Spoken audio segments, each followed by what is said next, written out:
Shalom saudara yang dikasihi Tuhan, berjumpa lagi dengan saya dalam renungan hari ini. Sebelum kita mendengarkan firman Tuhan, mari kita berdoa. Tuhan, kami mau membaca dan merenungkan firman-Mu. Kami memohon supaya Allah Roh Kudus menerangi hati kami sehingga kami dapat memahami firman-Mu dengan baik. Dalam nama Kristus Yesus, kami berdoa dan bersyukur. Amin. Firman Tuhan dari Roma pasal 15 ayat yang ke-13. Demikian firman Tuhan.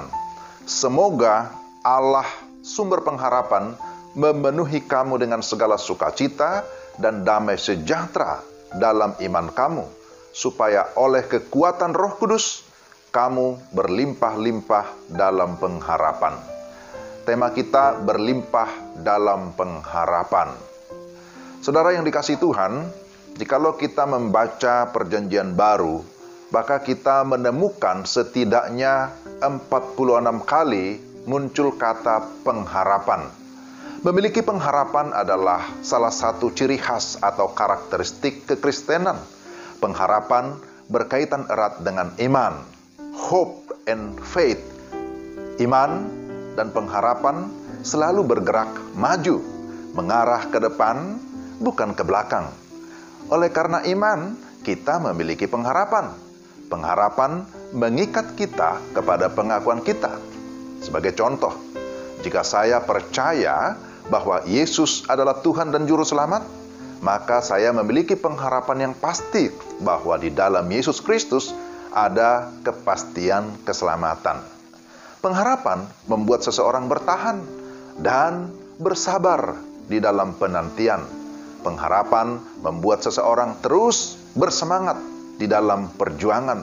Dan pada akhirnya, pengharapan mengarahkan hati kita kepada Allah, sumber pengharapan.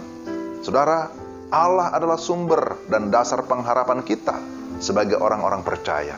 Kebaikannya, kesabarannya, kasihnya, serta janjinya merupakan dasar pengharapan kita yang dapat kita pegang teguh selamanya. Saudara, bagaimana sifat pengharapan itu? Pertama, pengharapan bersifat pasti. Tahun-tahun berlalu, begitu cepat bagi orang yang menghitung waktu sebagai kairos atau kesempatan, tetapi akan terasa lama bagi orang yang menghitung waktu sebagai kronos atau rutinitas semata-mata. Tentu saja, ketika kita mengingat tahun lalu, kita mempunyai harapan-harapan, dan ada yang terwujud, ada juga yang belum. Tapi jangan berhenti berharap kepada Tuhan. Kenapa? Karena kita memiliki pengharapan yang pasti di dalam Tuhan. Dalam Titus pasal 3 ayat 7, di sana disebutkan supaya kita sebagai orang yang dibenarkan oleh kasih karunia Tuhan, kita menerima hidup yang kekal sesuai dengan pengharapan kita. Dan pengharapan kita sekali lagi bersifat pasti. Sebab tidak bisa dibatalkan oleh apapun atau oleh siapapun. Itu yang pertama. Yang kedua, pengharapan mendatangkan kekuatan baru. Dalam Ibrani 6 ayat 19, pengharapan itu diibaratkan sauh yang kuat dan aman bagi jiwa kita. Pengharapan Kristen tidak pernah mengecewakan.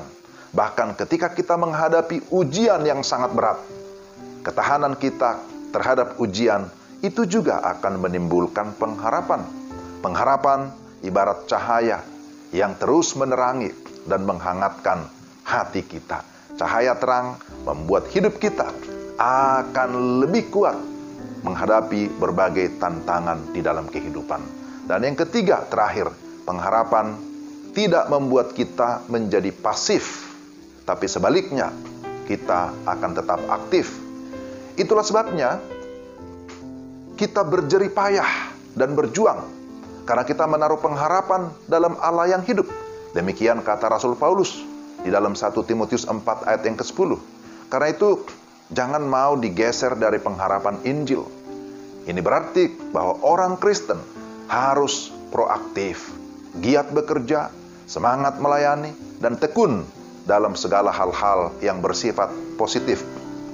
Jangan mager. Kata orang sekarang ya, mager, malas gerak. Tetapi tetap gertif, ya, gerak aktif.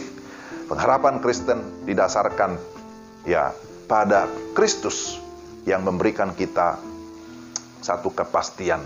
Pengharapan Kristen tidak pernah didasarkan pada ambisi pribadi manusia, tetapi pada kehendak Allah yang sudah dinyatakan melalui firman-Nya. Maka hanya dengan iman kepada Allah, kita memiliki pengharapan yang melimpah, sekalipun kita menghadapi berbagai tantangan, berbagai kesulitan, secara khusus di dalam masa-masa pandemi saat ini. Tetaplah berharap, karena kita memiliki Allah yang hidup. Dialah sumber segala pengharapan kita. Amin. Mari kita berdoa. Tuhan, terima kasih, firman-Mu meneguhkan iman kami. Firman-Mu membawa kami kepada sebuah kepastian bahwa di dalam Allah yang hidup, yang kami kenal melalui Yesus Kristus, ada jaminan hidup kekal. Tapi bukan hanya jaminan hidup kekal, tapi juga penyertaan di masa-masa sekarang, terlebih di masa yang sulit. Kami tetap kuat, kami tetap bertahan, karena kami memiliki Tuhan yang hidup, Allah, Roh Kudus yang senantiasa menghibur, menguatkan, bahkan menopang kami. Terpujilah Engkau dalam nama Tuhan Yesus. Amin. Demikianlah renungan kita, saudara-saudara, kiranya Tuhan memberikan kita kekuatan dalam menjalani kehidupan kita masing-masing. Shalom.